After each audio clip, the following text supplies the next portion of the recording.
Aujourd'hui, notre invité s'appelle Cybermoustache. Il a un métier rarissime dont presque personne n'accepte de parler publiquement. Il est enquêteur en fraude. Son job, c'est d'infiltrer les réseaux d'arnaqueurs pour comprendre leurs techniques avant qu'elles ne frappent le grand public. Parce que dans le monde de la fraude, les méthodes se périment en quelques semaines. Les arnaqueurs innovent constamment, changent de technique, de plateforme ou de cible. Donc, pour rester à jour, il n'a pas le choix, il doit aller à la source. Rejoindre leur groupe Telegram, apprendre leur jargon, se faire passer pour l'un des leurs. Il observe, documente et transmet tout à ses clients ou aux autorités avec lesquelles il collabore étroitement. On va revenir sur les arnaques les plus sophistiquées et ingénieuses en 2025, à base de retours Amazon qui rapportent gros, ou d'influenceurs de Dubaï qui font du scam dans le plus grand secret, ou encore comment des faussaires de cartes d'identité se font la guerre entre eux. Accrochez-vous, ça va être lunaire. Juste avant d'en parler, j'ai un petit message pour tous les flemmards qui nous écoutent. Je vais vous présenter l'appareil ménager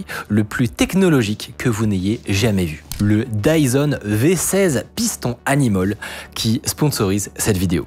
C'est un aspirateur qui se connecte en Bluetooth avec écran LCD et capteur intelligent pour nettoyer votre salon. En gros, ça aspire et lave vos sols en un seul passage. Plus besoin de serpillière ou d'aspirateur à main pour le canapé. Là, vous faites tout d'un coup.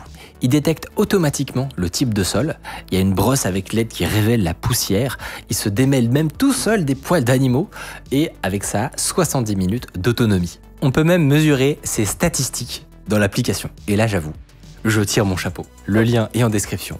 Et on reprend. La raison pour laquelle j'étais trop content de te recevoir, c'est que, de par ce métier étonnant, tu as une vue d'ensemble sur les fraudes et surtout sur des fraudes récentes. Oui. Et il y a un énorme game, de ce que j'ai compris dans la fraude, qui concerne les retours. Oui, alors la fraude au retour qui marche et qui est malheureusement simple, mais vraiment très très simple. En gros, je me fais livrer une PlayStation 5 par exemple. Donc je reçois cette PlayStation 5. Direct derrière, la plupart du temps, le fraudeur, il n'a pas le temps de vraiment tester, perdre un jour ou autre. Il dit, ça me va pas, c'est pas la couleur que je veux, c'est pas la capacité que je veux le renvoyer. Okay, et droit de rétractation, et le droit du consommateur est très strict. Donc, il a 14 jours pour être remboursé. La boîte, la plupart du temps, fournit un bordereau de retour. Et lui, il n'a plus qu'à l'envoyer. Sauf que ce bordereau de retour, il y a déjà mon adresse, mon nom, mon prénom, mais il y a aussi l'adresse, le nom, prénom de la boîte qui doit réceptionner le colis. Donc Amazon, 1 rue des Blés, imaginons. Moi, je vais aller sur Google Maps, je vais taper 1 rue des Blés, je vais voir forcément Amazon, et à côté, je vais voir une autre société e-commerce. Et je vais me dire, ok, la Fnac, ils sont aux deux.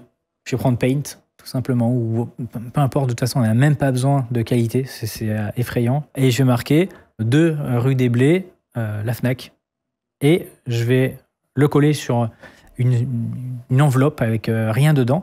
Et ce qui est fou, c'est que eux, ils sont basés sur le poids de l'article qu'ils ont envoyé. Moi, je le mets sur une enveloppe qui est vide ou avec un magazine dedans, mais personne ne va vérifier ça. C'est un point indicatif. Je vais le donner. La personne à l'accueil, elle va tamponner, elle va dire « Ok, ça part ». Vous savez qu'il y a un code barre sur le colis. En fait, il ne sert juste à indiquer la route entre le point A et le point B, parce qu'il passe par des centrales de tri, et dans ces centrales de tri, il se passe dans des machines qui vont scanner pour dire « Ok, il est sur la bonne route, je l'envoie par là. Ok, il est sur la bonne route, je l'envoie par là. » Mais il n'y a rien que ça. Okay. Et donc, si j'imite la route initiale, donc au lieu d'aller de chez moi au 1 rue des Blés, ça va au 2 rue des Bleus, c'est juste à côté, le pic va rien voir. Donc il va passer par tous les checkpoints. Exactement. Et côté Amazon, ils vont... Eux, ils se disent, ok, on attend le retour, et puis une fois qu'il y a le retour effectif, on rembourse. Et puis le facteur qui arrive, il récupère forcément sa lettre, il va sur sa route, puis il arrive au 2 rue des Blés, mais Fnac comme Amazon, ils reçoivent combien de colis par jour? Ils vont pas regarder, il y a une liste, ils disent, il y a 23 colis, ok, je regarde sur ma feuille, 23, je tamponne, c'est fini, il y a marqué livré. Et là, le fraudeur, il bombarde, écoutez, le code du consommateur est strict, on arrive aux 14 jours, pourquoi je suis pas remboursé? Je veux mon remboursement. Et puis surtout, ils sont très malins, ils ont pris un compte bancaire avec l'assistance juridique. Comme ça, ils peuvent aller au bout, ils peuvent porter plainte. En plus de ça, ils prennent des UFC que choisir. Ah mais le culot UFC que choisir. UFC que choisir, enfin des boîtes comme ça. Et puis en fait, la société, elle a tellement peur. En plus, ils disent, je vais vous dénoncer à la DGCCRF. La société en face, elle se dit, bon, On rembourse. Flemme, on rembourse. Moi, j'aurais cru déjà que, avant de faire le remboursement, la société vérifie que c'est bon, la PS5 est bien retournée avec le bon nom, etc. Mais non, en fait... Le plus drôle que j'ai vu et que j'ai eu, c'est j'ai dit à une société, moi, avant de commencer pour vous, ok, mais je veux de la data. Est-ce que vous pouvez me donner, par exemple, sur toutes les commandes des 6 derniers mois, le nombre de colis au retour que vous avez eu, le nombre de colis remboursés, et après, le nombre de colis restockés. Ils ont fait, comment ça, restocker? J'ai dit, ben oui, en fait, si vous les avez remboursés, c'est que vous avez signé parce qu'ils étaient là, mais même s'il y a, parce que parfois, Amazon a été en procès cette année sur ce sujet-là, parce qu'ils n'ouvraient pas les colis. Tout le monde les a critiqués, mais combien de colis ils reçoivent dans les entrepôts? Donc, ils les ouvrent au fur et à mesure pour ensuite les restocker. Mais si vous les remboursez avant même de les avoir restockés, parce que 14 jours, c'est court pour des grosses boîtes comme Amazon et autres. En fait, Ah oui, ils n'ont pas le choix pour respecter le délai oui. que de rembourser à l'aveugle, en fait. Voilà, c'est ça. Et du Du coup, ils s'engouffrent dans la faille, évidemment, les fraudeurs. Ouais. C'est trop malin.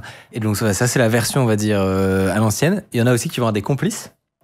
Quand tu fais de la veille, tu tombes sur carrément des groupes qui s'appellent Chronopost, La Poste et autres. Et puis, tu rentres dedans, le mec, il dit « Ah, moi, je suis à tel endroit, si tu veux, je te le scanne. » Je le renvoie vers là-bas. Et puis, en fait, il va tellement faire de chemin. Ils disent « Bon, ben là, en fait, on est obligé de rembourser parce qu'il est remonté là-haut, le temps qu'il arrive. Si lui, il a pas son remboursement, on va se faire... voilà. » Ils font exprès de faire perdre du temps au trajet du colis. Ouais, que des trucs comme ça, ouais. Moi, je suis plus. Il y a tout ça, c'est plus surpris, toi. Ouais, je suis plus surpris. Ouais. C'est quoi, justement, dans cette nouvelle ère de la fraude, qui sont peut-être plus récentes et qu'on connaît pas forcément, qui demandent de l'inventivité? En ce moment, il y a tout ce qui est fraude à l'investissement. J'en parle depuis maintenant un long moment. L'investissement en crypto, où en fait, peu de gens connaissent réellement la crypto.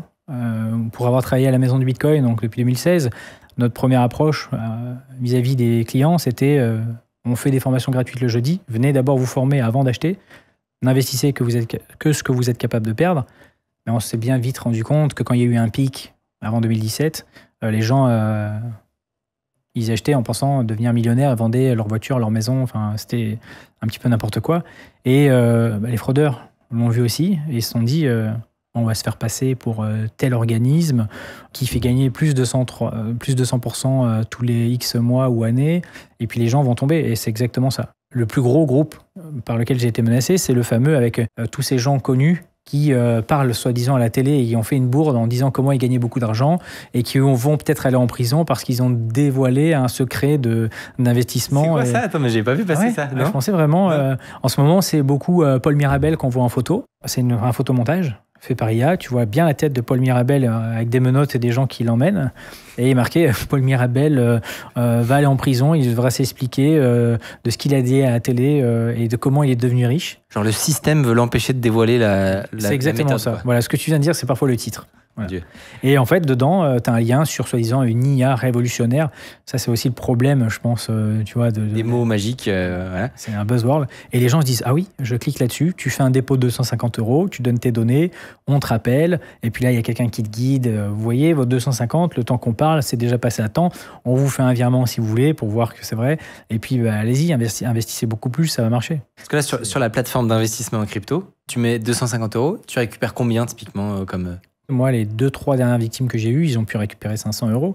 Et puis, ils ont réinvesti directement derrière. C'est ça, en fait, ça s'affiche dans l'interface. Ouais, parce qu'en fait, l'interface, elle est bidon. Donc, tu vois parfois des sommes astronomiques, mais tu les récupéreras jamais. Et alors, moi, je peux témoigner parce que j'ai fait exprès de me faire avoir sur une de ces plateformes comme ça pour une enquête que je devais faire. Et en fait, psychologiquement, ils sont très forts. Oui. Bon, déjà, en effet, la plateforme elle est complètement fausse. Dès que l'argent arrive, en fait, tu as une plus-value directe assez importante. Mais après, ils te disent toujours pour débloquer les fonds, il faut ça, il faut ci. Moi, j'ai même eu un arnaqueur au téléphone. Genre, parce que je répondais plus. Et en plus, ils sont très impatients. Oui, donc, en fait, tu réponds pas dans la minute. Ils te disent qu'est-ce qui se passe, machin et tout. Et en fait, honnêtement, c'est une masterclass de manipulation. Et ce qui est pire, c'est que j'étais quand même énervé, alors que je sais très bien que j'allais me faire avoir et que j'allais perdre l'argent que j'avais mis pour tester, quoi. Il y a une variante avec les plateformes financières que j'ai déjà vue, que je trouve génial. Là, on rentre justement dans le niveau ultime. C'est que tu reçois un SMS ou un mail qui ressemble à un message de confirmation. En mode bonjour, merci d'avoir créé un compte sur telle plateforme de finance. Voici votre identifiant et votre mot de passe. Là, tu vois l'identifiant. un identifiant, un mot de passe. J'ai jamais rien créé sur rien. Et là, tu te dis, attends, là, il y a quelqu'un qui s'est foiré, qui a créé un compte. Il a dû mettre mon numéro de téléphone par erreur, ou mon mail par erreur. Et là, j'ai son identifiant et son mail. Et son mot de passe. Par curiosité, t'es obligé. C'est comme si tu reçois quelque chose qui ne t'est pas destiné. Donc t'as forcément une curiosité d'aller vérifier si le mot de passe il marche vraiment. Ouais. C'est comme quand tu trouves un portefeuille par terre. Quand bien même tes intentions sont parfaitement louables, la première chose que tu fais, c'est que tu regardes dedans, tu vois ce qu'il y a, s'il y a voilà, une belle... Il y a le lien de la plateforme ou pas dans le message? Oui. Okay. Évidemment, premier réflexe, très curieux, je vais sur l'URL, je mets l'identifiant, le mot de passe, et ça marche. Et tu sais, t'as un petit truc de... Ouais, trop cool. Un petit feeling de... Oh waouh, attends, je suis sur le compte de quelqu'un, quoi. Et étape 2, tu te rends compte que dans l'interface, ce compte est blindax. Et genre, en fait, t'es tombé sur un compte qui a $200 000 de portefeuille, quoi. Moi, je trouve ça à la fois horrible et en même temps un peu génial parce que les personnes qui visent avec cette arnaque, c'est des gens dont le premier réflexe serait de vider le compte. Ouais. Donc, c'est une arnaque à l'arnaqueur. Puisque ce qu'ils veulent que tu fasses, tu dis, oh putain, je suis sur le compte de quelqu'un, il est blindé, je vais tout retirer sur mon propre compte. Or, à ce moment-là, je sais plus quelle excuse ils trouvent, mais en gros, tu dois mettre un billet pour atteindre le plafond. Ouais.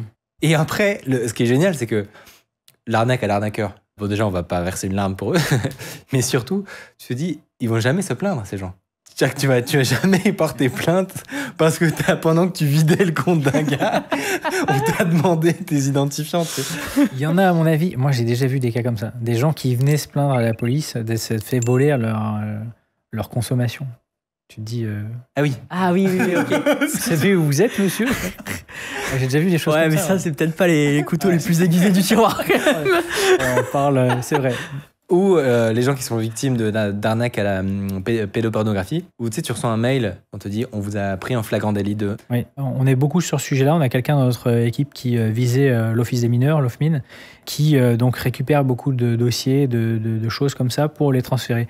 Et là, ce qui était fou, c'était une technique sur comment devenir riche en appâtant des cons. En fait, quand tu vas sur Google, tu tapes chat jeune, et tu n'as que des gens qui sont censés avoir entre 10 et 12, 10 et 15. Tu crées un profil d'une jeune fille qui a moins de 12, 14, enfin, voilà, peu importe. Et en fait, t'attends. Et honnêtement, on l'a fait. En quelques minutes, tu as des centaines de messages. Et en faisant le tri, tu vois très bien qu'il y en a qui sont bien cons. Et tu peux les piéger en leur disant ah, mais t'as le permis? Ouais. Mais je te crois pas. Et le mec, il y en a, ils envoient leur permis. Nous, on hallucine. Du coup, la tech, c'était de faire ces pièges-là. Et qu'est-ce qui s'est passé? C'est qu'ils s'amusaient à faire via IA les photos donc d'une fille standard habillée et des photos à poil. Il commençait à en envoyer, l'autre répondait « Ok, il t'avait trouvé sur Facebook, tout ça, je vais envoyer à tous tes proches, paye-moi, je vais contacter ton patron, je vais contacter tout le monde. » Et ils expliquent « Forcément, tu vas être payé, et si tu as envie d'aller plus loin, envoie-le quand même. » Et cette tech-là, elle était vendue. Et elle marchait, les gens l'achetaient. Donc je me suis dit, mais ok, wow. C'est un truc de malade, quoi. En gros, si on y pense, c'est de trouver des gens sur qui tu as un levier émotionnel hyper fort, quoi. Exactement. Et pire que ça, il n'y a pas longtemps, vous avez vu la fermeture de Coco.gg, il y avait un channel sur Telegram qui s'appelait Pédoland. Et en fait, c'était des gens de banlieue qui disaient, moi j'ai besoin d'argent. Je vais faire un faux compte comme ça aussi. Je vais donner rendez-vous à des pédos. Et puis quand ils arrivent, souvent c'était le jeudi, vendredi, avant d'aller en soirée, on les raquette, on prend leur carte bleue, on va retirer de l'argent, on prend leur clé de voiture, tout, et ils allaient faire la fête après. Et ils disaient, on publie les vidéos, les gens vont adorer, parce que de toute façon on tape les pédophiles, et il nous arrivera jamais rien. Et on a été sur une affaire comme ça, on était choqués, quoi. Et il y a des vidéos tous les jours, hein. Tous les jours il y a des vidéos qui sortaient sur ça, quoi, de gens qui se faisaient tabasser et raqueter, quoi. Tu as une fraude en ce moment sur... des gens qui perdent beaucoup d'argent sur le logement. Je vais prendre une fausse pièce d'identité, je vais me créer un compte Airbnb. Je vais aller louer un super bel appartement Paris 10. Je vais prendre des photos, je vais le mettre en location sur Le Bon Coin. Les gens vont venir, je vais leur faire une visite. Je vais leur dire, écoutez, vous êtes la dernière personne qui est passée, vous m'intéressez, vous êtes mieux que les autres. Alors voici mon RIB, donnez-moi votre dossier, et puis faites-moi un virement. Allez, les 2 premiers mois plus la caution. Et puis, vous venez vendredi prochain, je vous donne les clés, et puis voilà.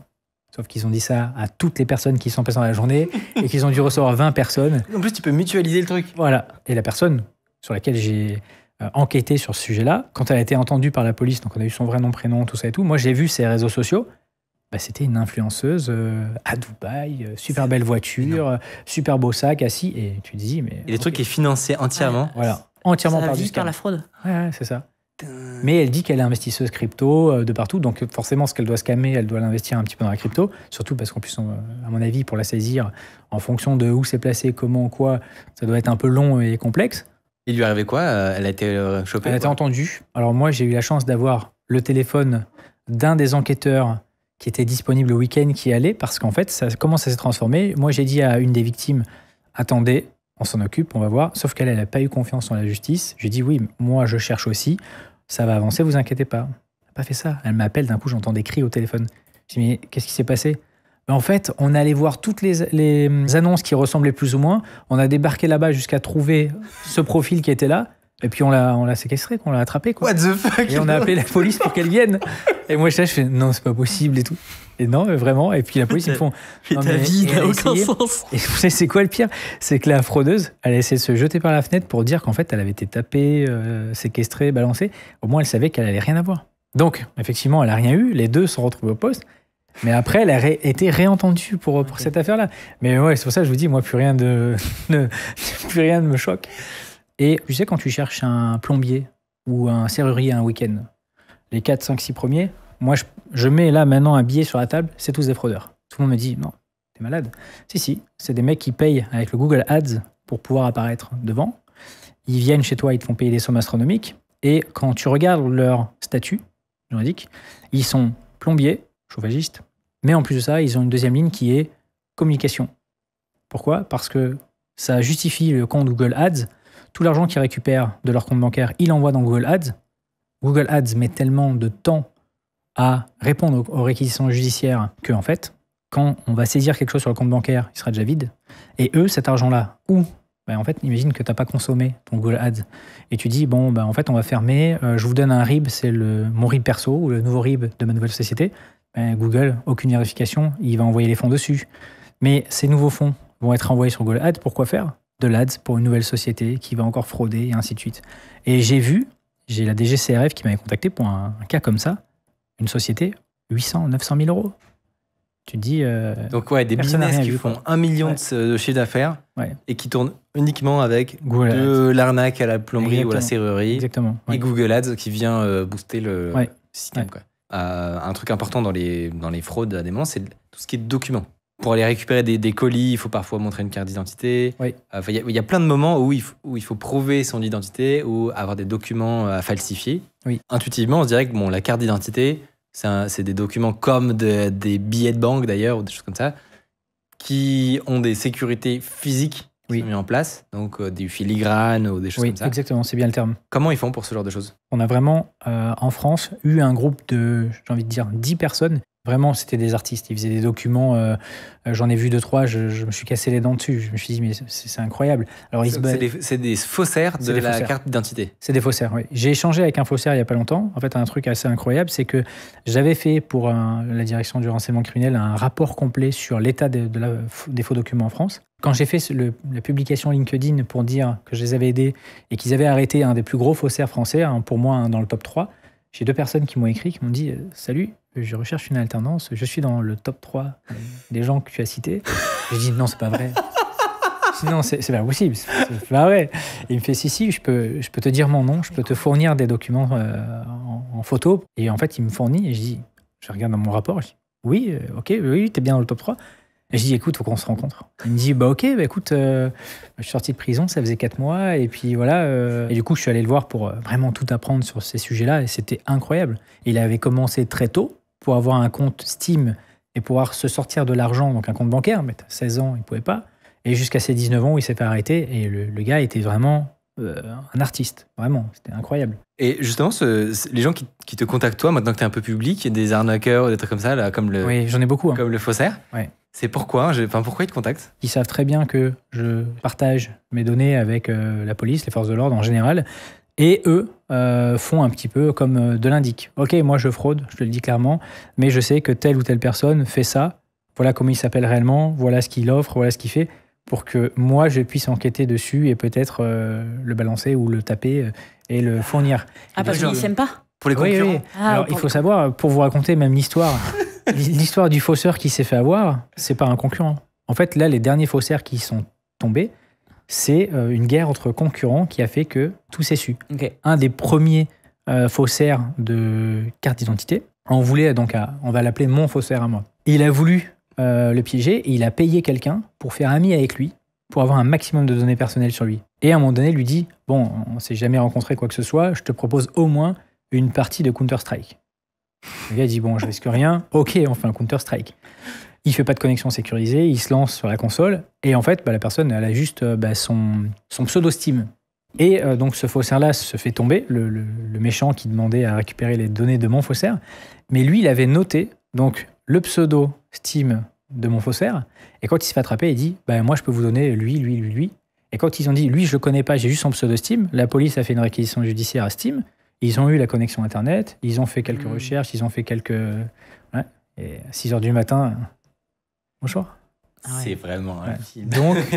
Donc, tous les derniers faussaires sont tombés pour une guerre entre eux, quoi. Il paraît que du fait que tu t'exprimes relativement publiquement, tu t'es déjà fait virer de certains jobs. Ouais. Pourquoi? Alors, je ne vais pas les citer, mais le gros problème qu'il y a, c'était, tu parles de fraude, ça veut dire qu'on a de la fraude, et même les gens qui n'étaient pas de ma boîte prenaient ça mal. Qui va proposer, en fait, de présenter une fraude, donc n'importe qui peut la faire après. Mais je me suis dit, oui, mais ceux qui ont besoin de la couper vont aussi apprendre, parce qu'il y en a beaucoup qui ne le savent pas. Donc je me suis mis sur LinkedIn, j'ai commencé à créer Cyber Moustache, et je parlais des fraudes qui apparaissaient et qui arrivaient. Et je pense que lever le voile sur les fraudes, expliquer les manières dont elles marchent, etc. Moi, je sais qu'il y a toujours des commentaires qui disent, et il y en aura sous cette vidéo, qui disent oui, mais vous révélez des techniques de machin. Ouais. Moi, ce que j'ai envie de répondre, et je ne sais pas ce que tu en penseras, mais c'est que, déjà, globalement, les fraudeurs sont déjà 2 crans avant ce dont on vient de parler. C'est-à-dire que on dit des évidences pour les fraudeurs, mais des nouveautés pour tous les autres. Exactement. Et moi, je prends l'exemple de la vidéo sur la fraude au SMS, typiquement, au faux conseiller. La réalité, c'est que elle n'a pas appris grand-chose aux gens qui pratiquent les arnaques, parce que c'est que des choses qu'ils savent très bien. Par contre, les millions d'autres gens qui ont vu le documentaire, la vidéo, pour le coup, leur niveau de compréhension et de l'arnaque et de ce qu'il faut mettre en place a augmenté. Donc le bilan, alors il y a peut-être un peu de négatif, mais c'est largement supplanté. On écrit toujours plus facilement le négatif. Mais moi, j'ai quand même beaucoup de gens en privé qui m'écrivent, qui me disent « Heureusement que tu as parlé de ça. Merci d'avoir abordé ce sujet-là. Ça m'a sauvé. Est-ce que tu peux me donner un autre conseil ?» Et donc, oui, je le fais aussi pour eux. Si ces sujets vous intéressent, il faut absolument que vous alliez voir notre chronique sur ce que le FBI a trouvé dans la cave d'une maison. Des rangées d'ordinateurs qui ne servent pas du tout à miner du Bitcoin, mais qui vont finir par révéler un complot complètement improbable. C'était dans cette vidéo.